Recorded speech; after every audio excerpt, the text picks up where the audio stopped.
Welcome back to official Akhtar Rahman sir YouTube channel. एका नवीन व्हिडिओमध्ये आपले पुन्हा एकदा स्वागत आहे मित्रांनो. महाराष्ट्र शिक्षक पात्रता परीक्षा महाटेट 28 जून 2026 पेपर 1 परिसर अभ्यास EVS विषयाचे आपण पुन्हा काही इम्पॉर्टंट आणि सिलेक्टेड प्रश्न आजच्या या व्हिडिओच्या माध्यमातून पाहणार आहोत मित्रांनो. 2013 ते 2025च्या परीक्षेमध्ये जशा प्रकारे EVS म्हणजे परिसर अभ्यास विषयासंदर्भात प्रश्न विचारले गेलेले आहे मित्रांनो, आणि इयत्ता पहिली ते इयत्ता 10वीच्या पाठ्यपुस्तकाच्या आधारावर जशा प्रकारे प्रश्न विचारले जातात ते संपूर्ण अनालायसिस करून आपण पुन्हा काही इम्पॉर्टंट आणि सिलेक्टेड प्रश्न आजच्या या व्हिडिओच्या माध्यमातून पाहणार आहोत. व्हिडिओ क्रमांक 20 आपण आज पाहणार आहोत मित्रांनो. यापूर्वी आपण ऑलरेडी आपल्या प्लेलिस्टमध्ये 19 व्हिडिओ अपलोड केलेले आहेत, ते सुद्धा तुम्ही पाहू शकता. तर चला व्हिडिओ सुरू करूया. व्हिडिओ सुरू करण्याअगोदर आपण जर आमच्या चॅनलवर नवीन असाल तर चॅनलला सबस्क्राईब करा. साईडचे जे बेल नोटिफिकेशन आहे त्याला देखील ऑन करा, जेणेकरून आपल्याला अशाच प्रकारचे व्हिडिओ वेळेवर पाहायला मिळेल. डिस्क्रिप्शनमध्ये आमचे टेलिग्राम आणि व्हॉट्सअप चॅनलची लिंकसुद्धा दिलेली आहे, तिथे जाऊन आपण आमच्या टेलिग्राम आणि व्हॉट्सअप चॅनललासुद्धा जॉईन करू शकतात. आणि जर तुम्हाला आमच्या चॅनलची मेंबरशिप हवी असेल तर फक्त जॉईन बटनला जॉईन करून आपण ही मेंबरशिप घेऊ शकतात मित्रांनो. महाटेट 2026 आणि सीटेट 2026साठी तुम्हाला टोटली व्हिडिओ आमच्या चॅनलच्या माध्यमातून फ्रीमध्ये पाहायला मिळणार आहे. तर फक्त जॉईन बटनला जॉईन करून आपण ही मेंबरशिप घेऊ शकतात. व्हिडिओला प्लीज लाईक करा. चॅनलवर नवीन असाल तर चॅनलला सबस्क्राईब करा. पाहूया प्रश्न क्रमांक 1. पहिला जे प्रश्न आहे मित्रांनो, प्रश्न अशा प्रकारे दिलेला आहे की फुलपाखरांच्या वाढींच्या अंडी बरोबर आडी बरोबर डॅश डॅश व डॅश डॅश या 4 अवस्था आहेत. तर हे बघा मित्रांनो, फुलपाखरांच्या वाढी संदर्भात 4 अवस्था या ठिकाणी दिलेली आहे. 2 अवस्था आपल्याला दिलेली आहे आणि 2 अवस्थेसाठी या ठिकाणी रिकामे जागे दिलेली आहे मित्रांनो. ऑप्शन्स दिलेले आहे की प्रौढ व कोश अवस्था असतात, कोश व प्रौढ अवस्था असते, सुरवरा किंवा कोश अवस्था असते किंवा प्रौढ व सुरंवर अवस्था असते. अशा प्रकारे 4 ऑप्शन्स दिलेले आहे मित्रांनो. तर हे बघा, ऑप्शन जे 2 असेल, पर्याय जे 2 दिलेला आहे, आपलं योग्य उत्तर असणार आहे कोश आणि प्रौढ अवस्था असते. काही संदर्भात प्रौढ किंवा कोश पण दिलेला आहे मित्रांनो, परंतु टेक्स्ट बुकचं आपण या ठिकाणी एक स्पष्टीकरण घेतलेलं आहोत. हे बघा, स्पष्टीकरण संपूर्णपणे दिलेलं आहे की गाळलेल्या जागेत अंडी आडी डॅश डॅश व डॅश डॅश असा क्रम विचारला आहे. आडीनंतर कोश येतो आणि शेवटी प्रौढ अवस्था येते, त्यामुळे रिकाम्या जागी क्रमाने कोश व प्रौढ हे शब्द येतील. अशा प्रकारे हा स्पष्टीकरण या ठिकाणी दिलेला आहे. पुढचा जे प्रश्न आहे, प्रश्न क्रमांक 2. दुसरा जे प्रश्न आहे, सोपा प्रश्न आहे. प्रश्न दिलेला आहे की पानिपतची पहिली लढाई डॅश डॅशमध्ये झाली. तर हे बघा मित्रांनो, आपल्याला ऑप्शन्स दिलेले आहेत, 4 ऑप्शन्स दिलेले आहे आणि प्रश्न आहे की पानिपतची पहिली लढाई कोणामध्ये झाली. तर इब्राहिम लोदी विरुद्ध बाबर, म्हणजे ऑप्शन जे 2 असेल, पर्याय जे 2 दिलेला आहे आपला बरोबर उत्तर असणार आहे. ऑप्शन जे 2 दिलेला आहे आपलं योग्य उत्तर असणार आहे. स्पष्टीकरण तुम्ही पाहू शकतात. जशा प्रकारे माहिती दिलेली आहे की पानिपतची पहिली लढाई 21 एप्रिल 1526 रोजी इब्राहिम लोदी आणि बाबर यांच्यात झाली. या लढाईत बाबरने इब्राहिम लोदीचा पराभव करून भारतात मुघल साम्राज्याची स्थापना केली. अशा प्रकारे स्पष्टीकरण सुद्धा दिलेलं आहे. पुढचा जे प्रश्न आहे सर, प्रश्न क्रमांक 3 आहे की ताम्रपटसाठी योग्य विधान कोणते. आता हे बघा मित्रांनो, आपल्याला प्रश्न विचारलेला आहे की ताम्रपटसाठी योग्य विधान कोणते. ऑप्शन्स दिलेले आहे की ताठ्या पत्रावरील लिखित साधने, ऑप्शन 2 दगडावरील साधने, ऑप्शन 3 खलिते किंवा वरीलपैकी नाही. अशा प्रकारे 4 ऑप्शन्स दिलेले आहे आणि ऑप्शन 1 बरोबर उत्तर असणार आहे ताठ्या पत्रावरील लिखित साधने, म्हणजे पर्याय जे 1 दिलेला आहे, ऑप्शन जे 1 दिलेला आहे आपलं योग्य उत्तर असणार आहे मित्रांनो. स्पष्टीकरण दिलेलं आहे. हे बघा, माहिती दिलेली आहे की जशा प्रकारे स्पष्टीकरण दिलेलं आहे की ताम्रपट म्हणजे तांब्यांच्या पत्र्यावर कोरून लिहिलेले लेख होतं. प्राचीन काळात राजे महाराजे आपल्या आज्ञा दानपत्रे किंवा महत्त्वाचे निर्णय तांब्याच्या पत्रावर खोदून ठेवत असत. ऐतिहासिक माहिती मिळवण्यासाठी हे एक अतिशय महत्त्वाचे व विश्वासार्ह लिखित साधन मानले जाते. म्हणजे ऑप्शन जे 1 असेल, पर्याय जे 1 दिलेला आहे आपलं योग्य उत्तर असणार आहे. प्रश्न क्रमांक 4 विचारलेला आहे की कालनिश्चिती पद्धतीत कर्ब 14 पद्धती कोणत्या शास्त्रज्ञाने शोधून काढली. अशा प्रकारे हा सोपा प्रश्न आहे. आपल्याला 4 ऑप्शन्स दिलेले आहे. विलार्ड लिबी आपला या ठिकाणी बरोबर उत्तर राहणार आहे. ऑप्शन जे एक दिलेला आहे, पर्याय जे एक दिलेला आहे आपला योग्य उत्तर असणार आहे. सर पुढचा जे प्रश्न आहे प्रश्न क्रमांक 5 दिलेला आहे की सतत व संघ गतीने होणारा बदल म्हणजे काय. तर हे बघा सतत व संथ गतीने, संथ गती पाहिजे होता, संथ गतीने होणारा बदल म्हणजे उत्क्रांती. ऑप्शन जे 3 असेल, पर्याय जे 3 दिलेला आहे आपला योग्य उत्तर असणार आहे मित्रांनो. कारण परीक्षेमध्ये जशा प्रकारचे प्रश्न विचारले जातात संपूर्ण अनालायसिस करून आपण पुन्हा काही इम्पॉर्टंट आणि सिलेक्टेड प्रश्न आजच्या या व्हिडिओच्या माध्यमातून पाहत आहोत. व्हिडिओला प्लीज लाईक करा, चॅनलवर नवीन असाल तर चॅनलला सबस्क्राईब करा. प्रश्न आहे की राधानगरी, नान्नज व कर्नाळा हा गट प्रामुख्याने कशाशी संबंधित आहे. तर हे बघा मित्रांनो राधानगरी, नान्नज व कर्नाळा हा गट जे आहे ते अभयारण्याशी संबंधित आहे. म्हणजे ऑप्शन जे 3 असेल, पर्याय जे 3 दिलेला आहे आपला योग्य उत्तर असणार आहे. ऑप्शन जे 3 असेल आपला बरोबर उत्तर राहणार आहे. प्रश्न क्रमांक 7 विचारलेला आहे की महाराष्ट्रातील जलसिंचन क्षेत्राचा विचार करता सर्वसामान्यपणे जलसिंचन साधनांच्या वापरानुरूप योग्य चढता क्रम दर्शविणारा पर्याय कोणता. अशा प्रकारे हा प्रश्न आहे. चढता क्रम दर्शविणारा पर्याय कोणता, अशा प्रकारे हा प्रश्न विचारलेला आहे. तर हे बघा उपसा, तलाव, कालवा आणि विहीर अशा प्रकारे हा चढता क्रम असेल. म्हणजे ऑप्शन जे 2 दिलेला आहे, पर्याय जे 2 दिलेला आहे आपला योग्य उत्तर असणार आहे. ऑप्शन जे 2 असेल आपला बरोबर उत्तर राहणार आहे. प्रश्न क्रमांक 8 सर 8वा प्रश्न आहे की प्रामुख्याने मानवी शरीरास संरक्षण देणारी आणि नियंत्रण ठेवणारी पोषक द्रव्ये कोणती. अशा प्रकारे हा प्रश्न आहे. परिसर अभ्यासमध्ये तुम्हाला विज्ञान, समाजशास्त्र म्हणजे इतिहास, भूगोल, राज्यशास्त्र आणि पर्यावरण या 5 विषयाचे एकूण प्रश्न विचारले जातात, म्हणजे एकत्र करून प्रश्न विचारले जातात. आपल्याला या ठिकाणी हा जे प्रश्न आहे ते विज्ञान विषयाशी संबंधित प्रश्न आहे. आणि ऑप्शन जे 3 दिलेला आहे जीवनसत्वे व खनिजे आपला योग्य उत्तर असणार आहे. म्हणजे पर्याय जे 3 असेल.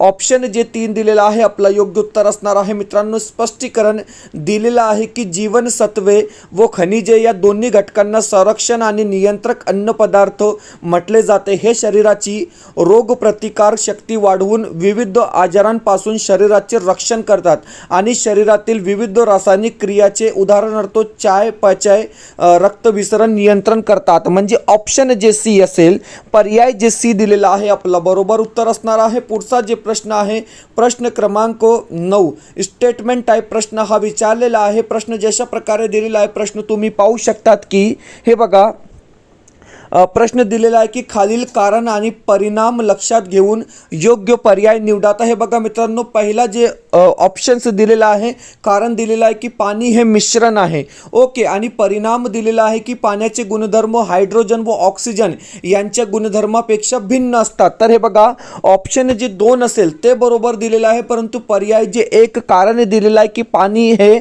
मिश्रण आहे चुकीचं असणार आहे. तर फक्त बो म्हणजे ऑप्शन बो या ठिकाणी बरोबर उत्तर राहणार आहे. स्पष्टीकरण तुम्ही समजून घ्या. जशा प्रकारे स्पष्टीकरण दिलेलं आहे की कारण ओ अयोग्य आहे. पाणी हे मिश्रण नसून एक संयुग आहे. ते हायड्रोजन आणि ऑक्सिजन या मूलद्रव्यांच्या रासायनिक संयोगातून बनत असल्याने त्याचे प्रमाण नेहमी निश्चित असते. ओके, पुढचा प्रश्न क्रमांक 10 सर 10वा प्रश्न बघा. 10वा प्रश्न जशा प्रकारे दिलेला आहे की जिल्हा परिषद, ओके, जिल्हा परिषद कामकाजासंबंधीचे योग्य विधान दर्शविणारा पर्याय कोणता. अशा प्रकारे हा महत्त्वपूर्ण प्रश्न आहे आणि रिपीटेड प्रश्न आहे. परीक्षेत पेपर 1 आणि पेपर 2 मध्ये हा प्रश्न वारंवार रिपीट होणारा प्रश्न आहे. आपल्याला 4 ऑप्शन्स या ठिकाणी दिलेले आहे मित्रांनो. तर हे बघा डायरेक्ट उत्तर आपण पाहणार आहोत की जिल्ह्यातील सर्व पंचायत समित्यांचे सभापती जिल्हा परिषदेचे पदसिद्ध सदस्य असतात. म्हणजे फक्त ऑप्शन जे 2 असेल, पर्याय जे 2 दिलेला आहे आपला योग्य उत्तर असणार आहे. मित्रांनो स्पष्टीकरण बघून घ्या.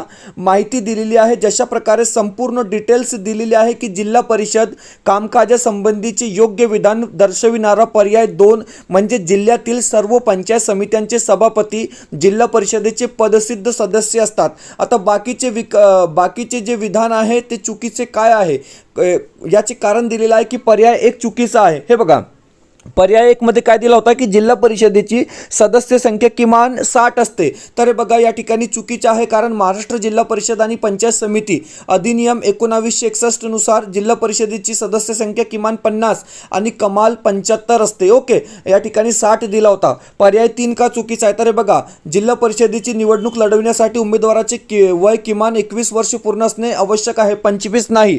आणि पर्याय 4 सुद्धा चुकीचा आहे, कारण जिल्हा परिषदेच्या अध्यक्ष स्थायी समितीच्या पदसिद्ध अध्यक्ष असतो, उपाध्यक्ष नसतो. म्हणजे ऑप्शन जे 4 सुद्धा या ठिकाणी चुकीचा दिला होता. मित्रांनो, व्हिडिओ आवडत असेल तर प्लीज व्हिडिओला लाईक करा. आपण जर आमच्या चॅनलवर नवीन असाल तर चॅनलला सबस्क्राईब करा. डिस्क्रिप्शनमध्ये आमच्या टेलिग्राम आणि व्हॉट्सअप चॅनलची लिंक सुद्धा दिलेली आहे, तिथे जाऊन आपण आमच्या टेलिग्राम आणि व्हॉट्सअप चॅनलला सुद्धा जॉईन करू शकतात. आणि जर तुम्हाला आमच्या चॅनलची मेंबरशिप हवी असेल तर फक्त जॉईन बटनला जॉईन करून आपण ही मेंबरशिप घेऊ शकतात. मित्रांनो, महाराष्ट्र शिक्षक पात्रता परीक्षा महाटेट 21 जून 2026 साठी तुम्हाला टोटली व्हिडिओ आमच्या चॅनलच्या माध्यमातून फ्रीमध्ये मिळणार आहे 28 जून 2026 साठी. आणि सीटेट 6 सप्टेंबर 2026 साठी तुम्हाला टोटली व्हिडिओ आमच्या चॅनलच्या माध्यमातून फ्रीमध्ये मिळणार आहे. तर जॉईन बटनला जॉईन करून आपण ही मेंबरशिप घेऊ शकतात. व्हिडिओला प्लीज लाईक करा. चॅनलवर नवीन असाल तर चॅनलला सबस्क्राईब करा. पाहूया पुढचा प्रश्न क्रमांक 11वा प्रश्न दिलेला आहे की वस्त्राशी संबंधित गटात न बसणारा पर्याय कोणता? हा PYQ आहे. ओके, आणि या प्रश्नासंदर्भात आपल्याला कोणताही म्हणजे सोर्सेस मिळालेला नाही. मित्रांनो, आन्सर की मध्ये हिमरू हा गटात न बसणारा पर्याय दिलेला आहे. म्हणजे ऑप्शन जे 3 असेल, पर्याय जे 3 दिलेला आहे आपलं योग्य उत्तर असणार आहे. ऑप्शन जे 3 असेल आपलं बरोबर उत्तर असणार आहे. पुढचा प्रश्न विचारलेला आहे की भारतातील पश्चिम घाटाच्या वैशिष्ट्यापैकी विसंगत असणारी बाब दर्शविणारा पर्याय कोणता? तर हे बघा मित्रांनो, पश्चिम घाटासंदर्भात 4 विधाने दिलेली आहे की जैवविविधते संवेदन क्षेत्राचा एक भाग आहे, बरोबर आहे. मायलगिरी हे त्यातील सर्वात उंच शिखर आहे, अनमोडी शिखर आहे, हे चुकीचं दिलेलं आहे. युनेस्कोच्या वर्ल्ड हेरिटेज साईट्समध्ये समावेश आहे, बरोबर आहे. आणि अरबी समुद्र व बंगालचा उपसागर यांना मिळणाऱ्या नद्यांच्या प्रमुख जलविभाजक आहे, बरोबर आहे. फक्त ऑप्शन 2 चुकीचा दिलेला आहे की मायलगिरी हे त्यातील सर्वात उंच शिखर आहे. तर त्यातील सर्वात उंच शिखर जे आहे मित्रांनो ते अनमोडी आहे. स्पष्टीकरण दिलेलं आहे बघा, पश्चिम घाटातील सह्याद्री पर्वत उंच शिखर अनामुडी किंवा अनामुडी सुद्धा म्हणतो हे असून त्याची उंची 2695 मीटर हे केरळ राज्यात आहे. या उलट मायलगिरी हे शिखर ओडिसा राज्यातील गर्जात डोंगरामध्ये पूर्व घाट मोडते, पश्चिम घाटात नाही. पुढचा प्रश्न क्रमांक 23वा प्रश्न आहे की महाराष्ट्रातील जिल्हे व त्यात प्रामुख्याने आढळणारे खनिज यांची अयोग्य जोडी दर्शविणारा पर्याय कोणता? तर हे बघा, अयोग्य जोडी दर्शविणारा पर्याय या ठिकाणी विचारलेला आहे. ऑप्शन 1 बरोबर आहे. ओके, ऑप्शन 1 का बरोबर आहे की सिंधुदुर्ग व नागपूर लोह खनिज, बरोबर आहे. ऑप्शन 2 सुद्धा बरोबर आहे की रत्नागिरी व कोल्हापूर बक्साईट. ऑप्शन 4 सुद्धा बरोबर आहे, रायगड व सिंधुदुर्ग बक्साईट. परंतु ऑप्शन जे 3 आहे गोंदिया व यवतमाळ या ठिकाणी चुकीचा लोह खनिज दिलेला आहे. कारण हे बघा, कारण दिलेलं आहे. कारण तुम्ही समजू शकतात की अयोग्य असल्याचे कारण आहे की गोंदिया जिल्ह्यात लोह खनिज आढळत असले तरी यवतमाळ जिल्हा लोह खनिजसाठी प्रसिद्ध नाही. यवतमाळ जिल्हा हा प्रामुख्याने चुनखडी आणि कोळसा उत्पादनासाठी ओळखला जातो, त्यामुळे ही अयोग्य जोडी ठरते. प्रश्न क्रमांक 14वा प्रश्न बघा सर. 14वा जे प्रश्न आहे, प्रश्न अशा प्रकारे दिलेला आहे की परिसंस्थेतील विघटक या घटकाचे वैशिष्ट्य कोणते? प्रश्न अशा प्रकारे विचारलेला आहे. आपल्याला 4 ऑप्शन्स दिलेले आहे. तर बघा, प्रश्न आहे की परिसंस्थेतील विघटक या घटकाचे वैशिष्ट्य कोणते? तर ऑप्शन जे 3 असेल, पर्याय जे 3 दिलेला आहे की परिसंस्थेतील उत्पादक गटाच्या कार्यास मदत. ऑप्शन जे 3 असेल आपला योग्य उत्तर असणार आहे. पर्याय जे 3 दिलेला आहे आपलं बरोबर उत्तर असणार आहे. कारण की विघटक म्हणजे जीवाणू आणि कवक हे मृत वनस्पती आणि प्राण्यांच्या शरीराचे विघटन करतात. या प्रक्रियेमुळे वनस्पतींना वाढीसाठी आवश्यक असणारी पोषक द्रव्ये पुन्हा मातीत मिसळतात. त्यामुळे उत्पादक म्हणजेच वनस्पतीच्या कार्यास आणि वाढीस थेट मदत होते. म्हणजे ऑप्शन जे 3 असेल, पर्याय जे 3 दिलेला आहे आपलं योग्य उत्तर असणार आहे. पुढचा जे प्रश्न आहे मित्रांनो, एक स्टेटमेंट टाईप प्रश्न या ठिकाणी विचारलेला आहे. प्रश्न आहे की तंबाखू खाल्ल्यामुळे खालीलपैकी कोणते घातक पदार्थ निर्माण होते? तर हे बघा, होतात निकोटीन होतात, टार होतात आणि कार्बन मोनॉक्साईड होतात. म्हणजे ऑप्शन जे 4 असेल, पर्याय जे 4 दिलेला आहे आपला बरोबर उत्तर राहणार आहे. ऑप्शन जे 4 असेल आपलं योग्य उत्तर या ठिकाणी असणार आहे. मित्रांनो, महाराष्ट्र शिक्षक पात्रता परीक्षा महाटेट टेट 21 जून 2026 साठी, सॉरी 28 जून 2026 साठी, कारण पूर्वी परीक्षा 21 जूनला होती. ओके, 28 जून 2026 साठी आपले प्रश्नसंच रेडी आहे मित्रांनो. पेपर 1 साठी आपण 50 प्रश्नपत्रिका या ठिकाणी तयार केलेली आहे. प्रत्येक विषयासाठी स्वतंत्र 10 प्रश्नपत्रिका तयार केलेली आहे मित्रांनो. हिंदी, मराठी, बालमानसशास्त्र व अध्यापनशास्त्र, परिसर अभ्यास आणि गणित या 5 विषयासाठी आपण ही प्रश्नपत्रिका तयार केलेली आहे मित्रांनो. आणि एक कॉम्बो पॅक तयार केलेला आहे, म्हणजे 499 मध्ये तुम्हाला ही 50 प्रश्नपत्रिका या ठिकाणी मिळणार आहे विथ आन्सर की. आणि जशा प्रकारे आपण ही प्रश्नपत्रिका तयार केलेली आहे मित्रांनो, टोटली म्हणजे जवळपास 1500 प्रश्न आहे आणि टोटली क्वालिटी बेस्ड क्वेश्चन आपण या ठिकाणी ॲड केलेले आहे. परीक्षेमध्ये तुम्हाला डायरेक्ट थेट अशाच प्रकारचे प्रश्न पाहायला मिळणार आहे मित्रांनो. तर फक्त 499 मध्ये तुम्हाला हे 50 प्रश्नपत्रिका या ठिकाणी मिळणार आहे. परीक्षेला 35 दिवस बाकी आहे मित्रांनो. आणि परीक्षेपूर्वी 28 जून 2026 साठी तुमच्यासाठी मोस्ट इम्पॉर्टंट हे प्रॅक्टिस सेट आहे मित्रांनो. व्हॉट्सअप नंबर दिलेला आहे, या नंबरवर व्हॉट्सअप करून तुम्ही हे परचेस करू शकतात. कारण परीक्षेमध्ये जशा प्रकारे प्रश्न विचारले जातात ते संपूर्ण अनालायसिस करून आपण ही प्रश्नपत्रिका म्हणजे TATच्या प्रश्नपत्रिकेप्रमाणे आपण ही प्रश्नपत्रिका सब्जेक्ट वाईज तयार केलेली आहे. व्हॉट्सअप नंबर दिलेला आहे, या नंबरवर व्हॉट्सअप करून तुम्ही हे परचेस करू शकतात मित्रांनो. व्हॉट्सअपमध्ये सिम्पली हाय करा, तुम्हाला स्कॅनर दिला जाईल, त्यावर पेमेंट करून फक्त स्क्रीनशॉट पाठवा, म्हणजे लगेच आपल्याला हे PDF प्रश्नसंच उपलब्ध करून दिले जाईल पेपर 1 साठी. व्हिडिओला प्लीज लाईक करा आणि आपण जर आमच्या चॅनलवर नवीन असाल तर चॅनलला सबस्क्राईब करा. पाहूया पुढचा प्रश्न. सर, प्रश्न क्रमांक 16 आहे की खालील कोणत्या वायूला निष्क्रिय वायू अशी संज्ञा देता येणार नाही? तर हे बघा, हायड्रोजन या वायूला निष्क्रिय वायू अशी संज्ञा देता येत नाही. म्हणजे ऑप्शन जे डी असेल, पर्याय जे डी दिलेला आहे आपलं योग्य उत्तर असणार आहे. कारण की हायड्रोजन हा एक अत्यंत क्रियाशील वायू आहे. तो निसर्गात इतर मूलद्रव्यांशी सहजपणे रासायनिक संयोग पावतो, त्यामुळे त्याला निष्क्रिय वायू म्हणता येणार नाही. आणि दुसरा पॉईंट दिलेला आहे की हेलियम, निऑन आणि ऑर्गन हे अवर्तर सारणीतील 18व्या गणातील मूलद्रव्य असून त्याचे बाह्य कक्षक पूर्ण असतात. ते रासायनिकदृष्ट्या पूर्णपणे निष्क्रिय असतात. म्हणजे ऑप्शन जे डी असेल, पर्याय जे डी दिलेला आहे आपलं योग्य उत्तर असणार आहे. प्रश्न आहे की हे बघा, 17वा प्रश्न आहे की दख्खन पठाराच्या उत्तर व पूर्व सीमावर्ती डोंगराळ भागात डॅश डॅश जमातीचे लोक राहतात. तर हे बघा मित्रांनो, गोंड व भील हे लोक राहतात. म्हणजे ऑप्शन जे 3 असेल, पर्याय जे 3 दिलेला आहे आपला योग्य उत्तर असणार आहे. ऑप्शन जे 3 असेल आपलं बरोबर उत्तर राहणार आहे. खालीलपैकी उष्ण रक्ताचा प्राणी कोणता? प्रश्न अशा प्रकारे विचारलेला आहे. तर बघा, उष्ण रक्ताचा प्राणी म्हणजे देवमासा. ऑप्शन जे 4 असेल, पर्याय जे 4 दिलेला आहे आपलं योग्य उत्तर असणार आहे. मित्रांनो, स्पष्टीकरण दिलेलं आहे की देवमासा हा मासा नसून एक सस्तन प्राणी आहे. सस्तन प्राणी आणि पक्षी हे उष्ण रक्ताचे असतात. ते त्यांच्या शरीराचे तापमान पर्यावरणातील बदलानुसार बदलून देत नाहीत, तर ते स्थिर ठेवतात. पुढचा जे प्रश्न आहे, प्रश्न क्रमांक 19 व प्रश्न आहे की पूर्व हिमालयातील सर्वात उंच शिखर कोणते? तर लक्षात ठेवा, पूर्व हिमालयातील सर्वात उंच शिखर असणार आहे कांचनगंगा. म्हणजे ऑप्शन जे 1 असेल, पर्याय जे 1 दिलेला आहे आपला बरोबर उत्तर राहणार आहे. ऑप्शन जे 1 असेल आपला योग्य उत्तर या ठिकाणी असणार आहे. मित्रांनो, कांचनगंगा संदर्भात माहिती दिलेली आहे की कांचनगंगा हे पूर्व हिमालयात भारत, सिक्कीम आणि नेपाळच्या सीमेवर स्थित असून त्याची उंची 8586 मीटर आहे. हे जगातील 3रे आणि पूर्व हिमालयातील सर्वात उंच शिखर आहे.